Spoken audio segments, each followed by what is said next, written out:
you guys? I'm pretty excited for the first time in 2022.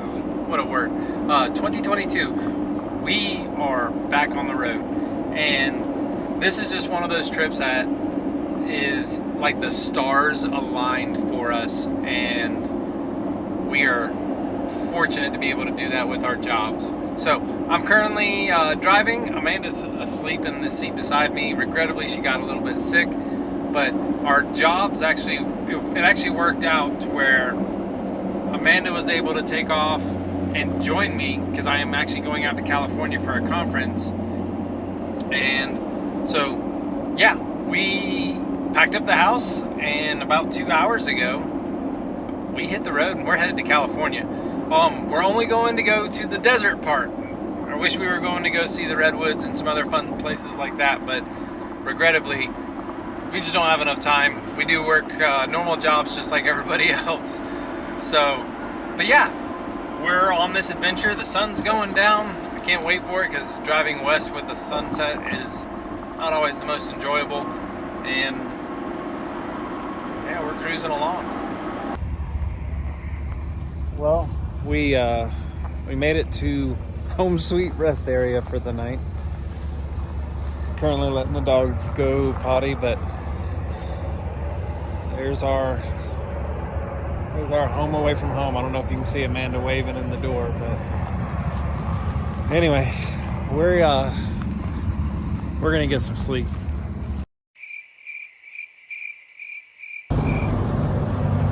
Good morning. It was a wonderful night at our home sweet rest area. Currently have the generator running. Amanda's crawling around while the slides are in, making us some breakfast, and then obviously the most important part of the day, which is coffee. And we're gonna get on the road.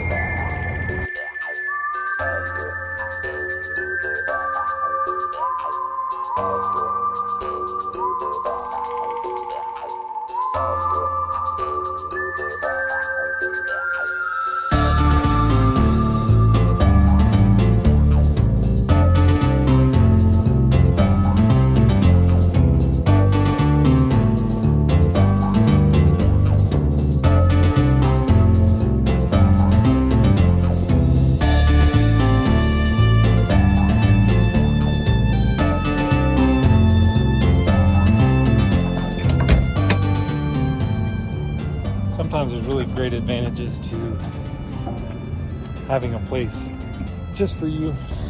You can stop at any rest area, get your mental health back before you get back on a road. Currently at the New Mexico Welcome Center on I-10. There is not much here. There's picnic spots, pretty much pokey stuff according to Amanda. But picnic spots, and yeah, that's pretty much it. We're gonna check and see if there's a geocache. Get out and walk around for a sec.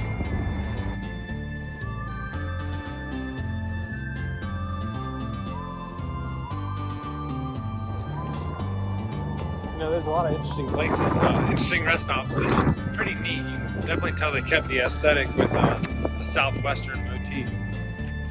I've seen a lot of warning signs too, but they have the biggest beware of rattlesnakes sign here.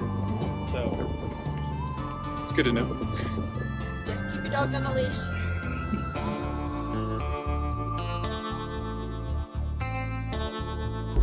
Air hopper.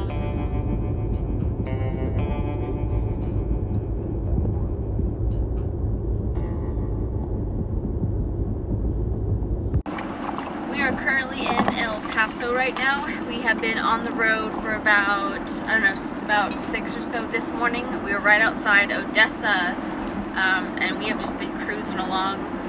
But we still have about 4.5, 5 more hours on the road until we get to our pit stop outside of Saguaro tonight. And our dogs, as you can see, are very, very bored. We've got a couple more hours to go. For those that don't know what saguaro is, even if you ever look it up, it might be Saguaro. But basically, we're going to the national park that has the giant barrel cactus. I'm sure there's a fancy name for it, but also, while we're talking to you guys, when we travel, I can't stress to you the importance of your co-pilot and you being on the same page for things. So like, generally we plan big stops where we need to go, and then life throws us a curveball and we have to figure out, oh, we just climbed a big mountain and tanked our gas mileage, we got to stop 20 miles early, or hey, we're tired, we're gonna take a break, random pit stop, we're gonna stop and fill up anyway. And so generally what happens is, when we're driving, if I have a set destination, everything's good, co-pilot can go into sleep mode. Which I've been doing very good about that this trip. But whenever I get into big cities or dense traffic like what we're in right now, co-pilot wakes up because another set of eyes helps keep us safe. And also, we have about 300 miles left on of range, and I always want to stop, especially if you're traveling out west in the Southwest.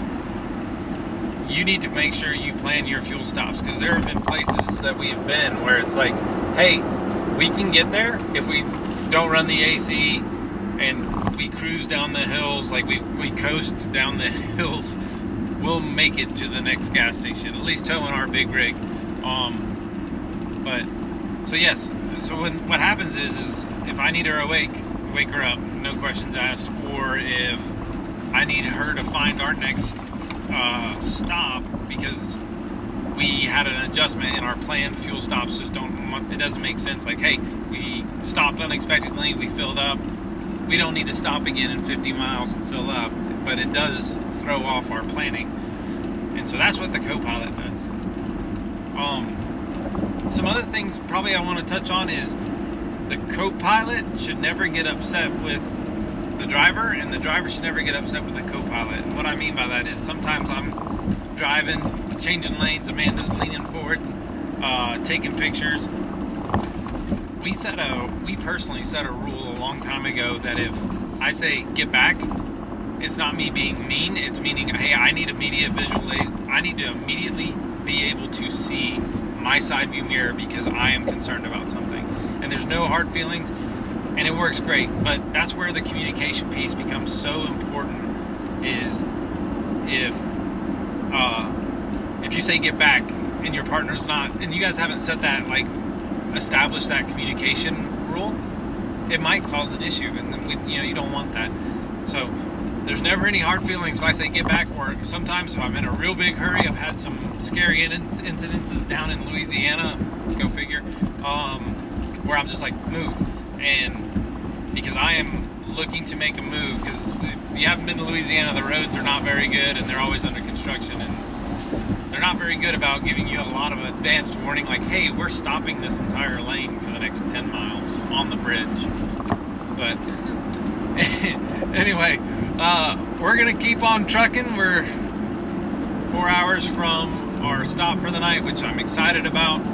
And yeah, we'll see you when we see you.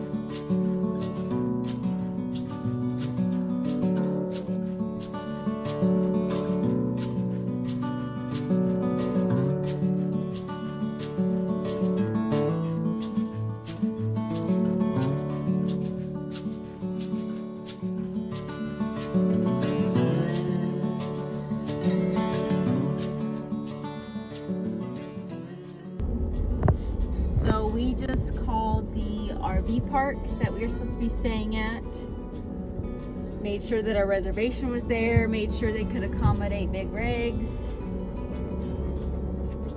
They cannot accommodate big rigs at all, and their lot is literally like an S shape, and so we got stuck at the end or the top of the S, and we had to back out like the upper part, and then it was a mess. We're just gonna find somewhere else, so just always remember to be flexible and be prepared to plan for something else, because this was definitely a no-go for us.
So we are at the visitor center and these guys are everywhere. Like, and they're tall. Like that one's probably 25 feet tall or so. This is really pretty. This is definitely worth the trip.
What a day we have had.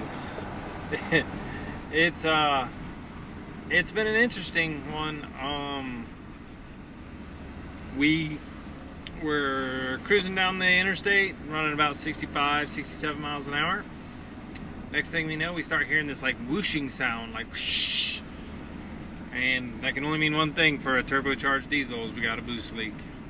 Took it to Ford today here in Tucson. They were awesome. Shout out to the Ford dealerships here. Thank you, Cody. Yeah, and thank you, Cody. Cody jumped right in the truck, said, let's go for a spin, let's hear it. He goes, yeah, it sounds like a boost leak. Let me see if I can work you in. I don't have a loaner car for you, but there's an Enterprise down the road. Went and talked to Enterprise. They're going to give us a rental car tomorrow. And we have to delay our trip. Hopefully our RV campground is okay with us not moving out first thing in the morning, because we won't have a truck to do it. But we shall see how that plays out. But check this out. We are in a forest of cactus.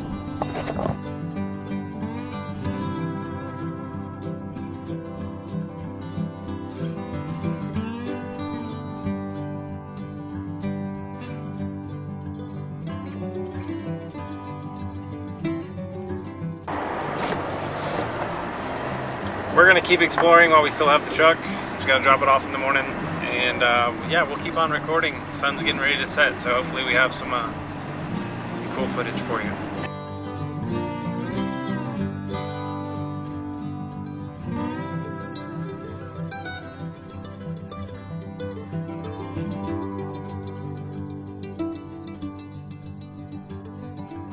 Okay, so bright and early in the morning, heading to Ford.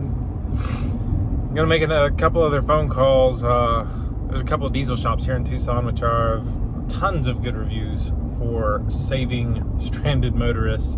Not that we're necessarily stranded, just the next section that we're towing through is very, very remote and we don't want anything to go wrong, so it's better to pause here than to just keep on plowing through, even though the truck has the power to tow. Doesn't necessarily mean we should, because the part could get worse. Time to go get comfy in a Ford service lounge. While Jeff is at Ford getting everything taken care of, I am packing the house down.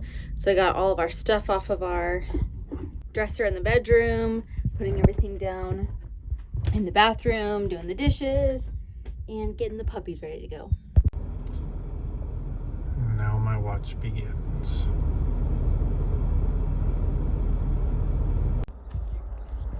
Go on a walk until Dad gets back from Ford. Look at all the cool cactus.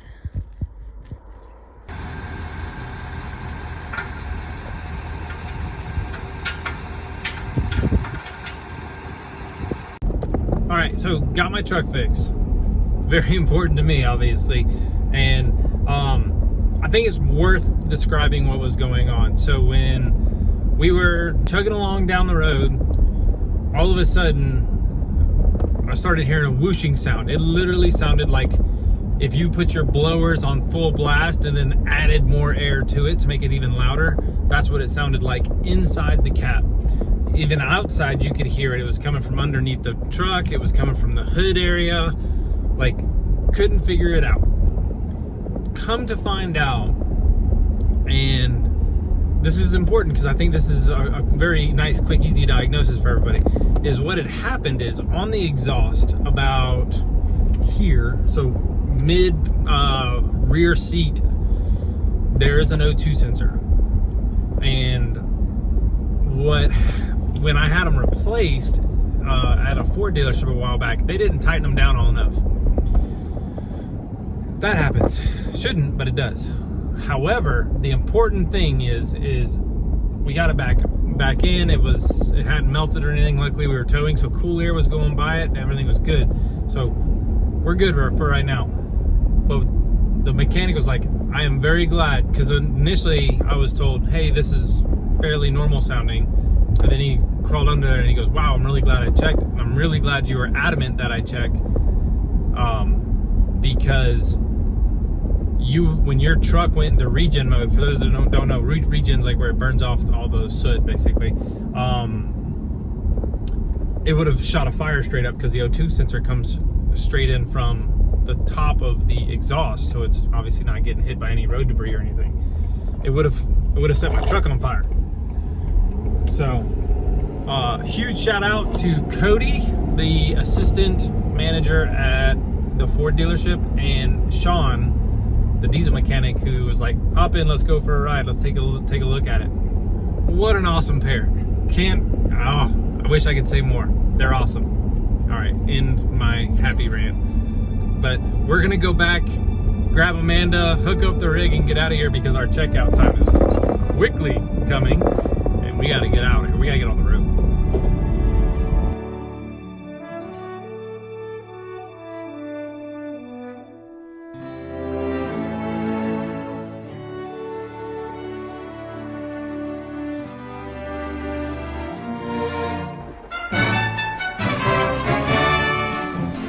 You ready to go? You ready? Ready to go?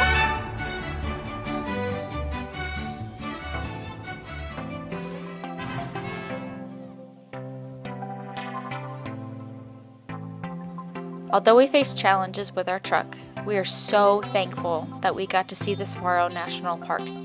It's a place that neither of us have been before, and we got to see it together for the first time. We've never seen such incredible plants like the cactus here, and there's so many different kinds. We can't even name how many different types we were able to see. We were also able to experience the desert during sunset, which was another incredible view. We're thankful that on our journey to Joshua Tree, we got to stop at such an amazing place, and we would definitely plan to visit this location again.